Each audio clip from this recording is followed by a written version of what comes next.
Yang kamu lihat saat ini adalah struktur organisasi standar biasanya di teman-teman UKM yang bisnisnya lagi bagus-bagusnya sekarang. Sudah ada ownernya, sudah ada manajernya, supervisornya, dan tim pelaksana di bawahnya atau eksekutor.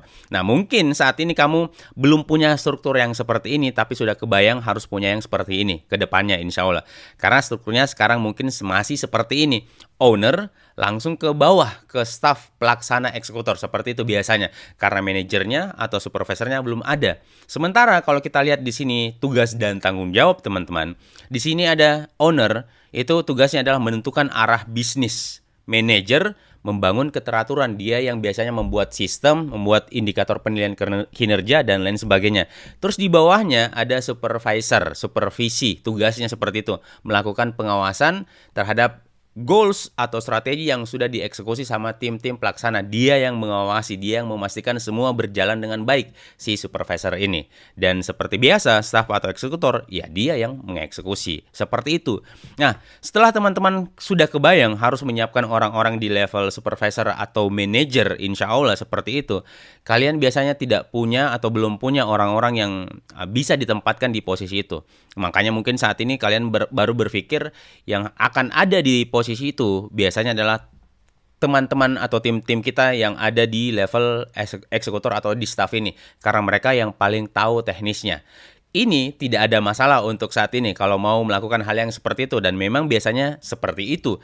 Tapi dengan catatan kita membekali mereka dengan ilmu, kita meningkatkan kompetensi mereka. Karena level eksekutor, teknisi yang jago banget di teknis, kalau mereka diangkat menjadi supervisor apalagi manajer, mereka belum tentu bisa perform. Karena ya mereka jago sebagai teknisi, tapi sebagai manajer mereka punya kemampuan yang berbeda. Karena memang kompetensinya berbeda. Tapi tidak ada masalah, kita angkat mereka pelan-pelan sambil kita bekali ilmunya, seperti itu. Amanah jabatannya nanti dulu, seperti itu teman-teman. Oke, nah sekarang, teman-teman mungkin sampai hari ini sudah biasa mendengarkan istilah KPI atau Key Performance Indicator, indikator penilaian kinerja. Biasanya seperti itu ya, pengertiannya secara sederhana. Karena di kelas ini, kedepannya juga kita akan mungkin belajar sesuatu yang mungkin beberapa teman-teman baru mendengar atau melihat, tapi insya Allah akan saya buat secara sederhana biar teman-teman bisa memahami lebih mudah lagi dan mengeksekusi lebih mudah lagi, insya Allah. Oke, nah saya lanjut. Jadi, di KPI, kita melakukan penilaian atau KPI ini kita adakan biar kita bisa tahu apa yang dikerjakan orang-orang di bagian staff sama supervisornya, sampai di mana mereka, apakah sudah mendekat ke goals atau belum. Kalau KPI tidak ada, ya percuma. Waktunya habis, mereka kerja tapi capek, hasilnya tidak jelas apa. Seperti itu.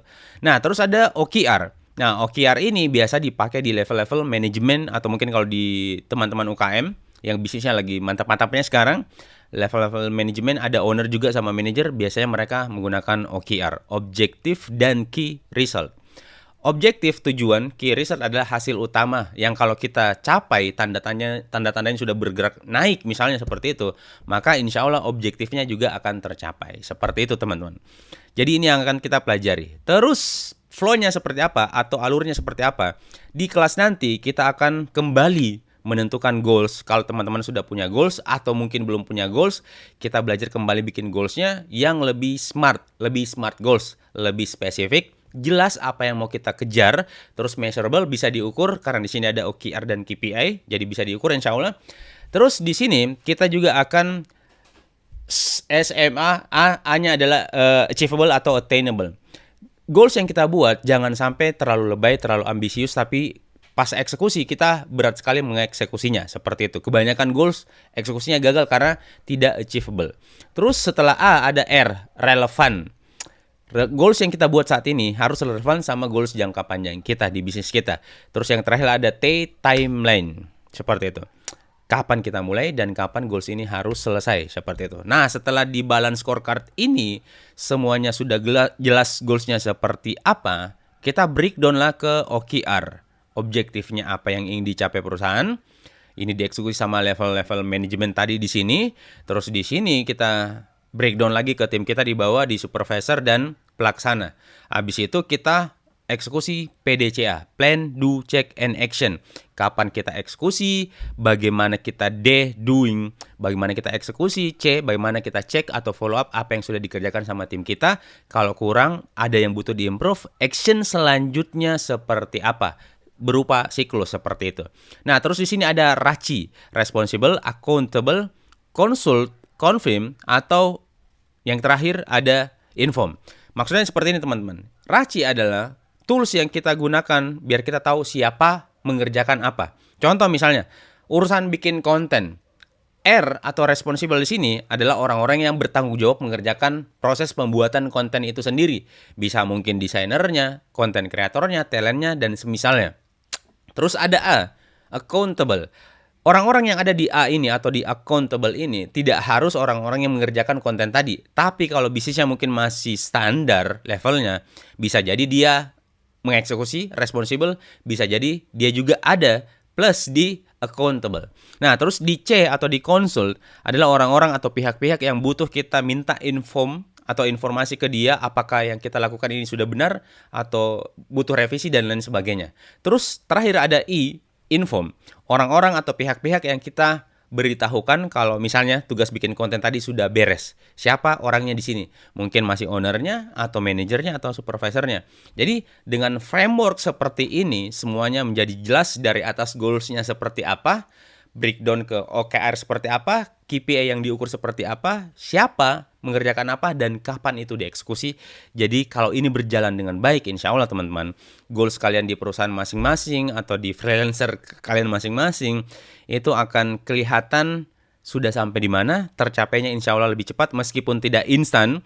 Terus di sini juga saya tidak akan menjanjikan hal-hal yang instan, seperti peningkatan profit, omset, dan lain sebagainya. Tapi saya insya Allah bisa bilang kalau teman-teman menjalankan tugas dengan baik di kelas nanti, teman-teman akan melihat peningkatan yang signifikan di bisnis kalian secara sederhana.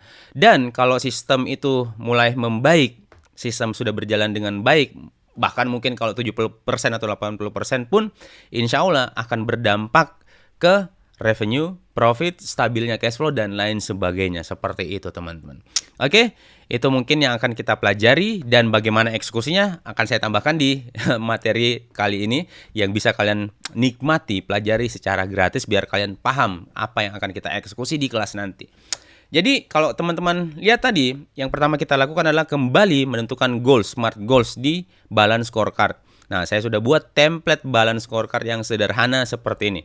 Ada 4 aspek di balance scorecard. Financial, keuangan, customer, internal process terus ada terakhir ada learning and growth. Contoh misalnya di financial, aspek ini apa objektif yang ingin kita capai. Contoh di template yang saya buat ini ada revenue-nya naik, profit margin-nya naik, cash flow-nya stabil. Apa indikatornya? Kalau itu sudah naik atau bergerak, total revenue bulanan, profit marginnya dalam bentuk dalam satuan persen. Terus cash flow availability, cash flow yang tersedia. Terus ada efisiensi biaya. Misalnya ya seperti itu KPI-nya. Targetnya apa? Di revenue naik, KPI-nya tadi revenue bulanan, revenue naik 15% per kuartal. Terserah kalian mau pakai per bulan, per kuartal, per tahun, terserah. Nah, terus kalau itu sudah berprogres, kita masukkan di aktual seperti ini. Jadi ada pembanding. Sudah sampai mana, sudah sedekat apa sama si goals-nya. Terus di bagian customer, objektif strateginya, tujuan yang ingin dicapai adalah meningkatkan jumlah customer baru misalnya. Terus repeat order lebih tinggi, kepuasan pelanggan meningkat, komplain berkurang. Apa KPI-nya? Repeat order rate-nya, Net Promoter Score atau NPS. Terus ada jumlah customer baru. Targetnya berapa? Harus ada target, harus ada angka. Biar semuanya menjadi smart goals. Repeat order minimal 25% misalnya. NPS naik minimal 90%. Misalnya seperti contoh di template yang saya buat. Di internal proses seperti apa? SOP semua departemen selesai.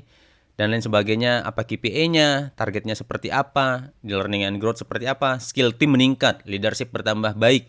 Komunikasi menjadi lebih rapi. KPI-nya apa? Jumlah pelatihan per bulan, leadership capability-nya meningkat, internal communication efisiensinya seperti apa, retensi karyawan. Nah, terus targetnya berapa? Minimal 2 kali pelatihan per bulan. Leader score naik 20% dari kuartal sebelumnya. Briefing harian berjalan 90%. Retensi karyawan meningkat atau cuman 90% seperti itu. Jadi teman-teman, kalau kita paham balance scorecard seperti ini, secara sederhana seperti ini, goals utama di bisnis biasanya ya pada umumnya finansial seperti itu. Revenue naik, profit naik, cash flow stabil dan lain sebagainya. Tapi ini tidak akan mungkin naik kalau customer tidak kita layani dengan baik, dan customer tidak akan bisa terlayani dengan baik kalau internal prosesnya kacau. Dan internal proses ini tidak akan berjalan dengan baik kalau tim tidak belajar, tidak bertumbuh. Makanya fokusnya ke bawah dulu, seperti itu. Nah, setelah goals di balance scorecard-nya jelas, kita breakdown seperti contoh di template tadi. Dan ke OKR, seperti apa? Saya sudah buat juga template OKR sederhana seperti ini. Nah, contoh di balance scorecard ada goals meningkatkan jumlah customer baru dan meningkatkan kepuasan pelanggan. Nah, ini saya sudah buat seperti ini. Nah, kalau di sini teman-teman, ini yang hijau ini adalah objektif, yang di bawah ini adalah QR, OKR. Di sini ada inisiatifnya, dan kalau semua realisasinya atau aktualnya tercapai akan hijau. Kalau masih berprogres, mungkin warnanya masih kuning seperti ini. Dan ini akan berpengaruh di sini. Contohnya saya kasih contoh, misalnya di sini ada target leads baru bertambah 1000 targetnya, tapi misalnya cuma nambah 7000 misalnya, itu kan tidak achieve. Tapi itu baru berprogres misalnya. Nah. Oke, misalnya kayak begini. Di sini berprogres karena targetnya 1000, coba pencapaiannya masih 700 progres.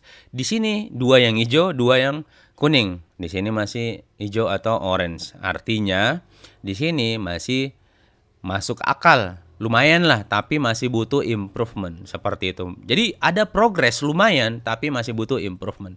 Jadi teman-teman, kalau ini semua tercapai, OKR-nya, KPI-nya tercapai, saya kembalikan ke sini. Kalau misalnya seperti ini, orang-orang di sini di bagian staff KPI-nya tercapai, insya Allah otomatis di atas sini OKR-nya juga tercapai. Dan kalau ini semua tercapai, maka insya Allah balance scorecard-nya juga tercapai. Goals bisnis tercapai insya Allah. Oke, mungkin itu yang akan kita pelajari teman-teman. Detailnya mungkin kita akan saya buat beberapa video. Kalian tonton itu, jalankan tugasnya, kerjakan tugasnya. Kalau bingung, kita eksekusi di grup khusus untuk diskusi bersama member lainnya dan bareng saya juga insya Allah di waktu-waktu tertentu. Tapi grup diskusi ini hanya untuk kalian mungkin yang ambil paket inner circle seperti itu. Tapi kalau ya kalian yang tidak ada di inner circle, mungkin cuma pakai core standar lah, kalian sudah dapat materi ini, template-nya, sama terus materi-materi tambahan yang akan diupdate secara berkala tergantung kebutuhan, insya Allah, biar nanti lebih detail lagi. Oke, itu mungkin dari saya. Assalamualaikum warahmatullahi wabarakatuh. Sampai jumpa insya Allah di kelas nanti.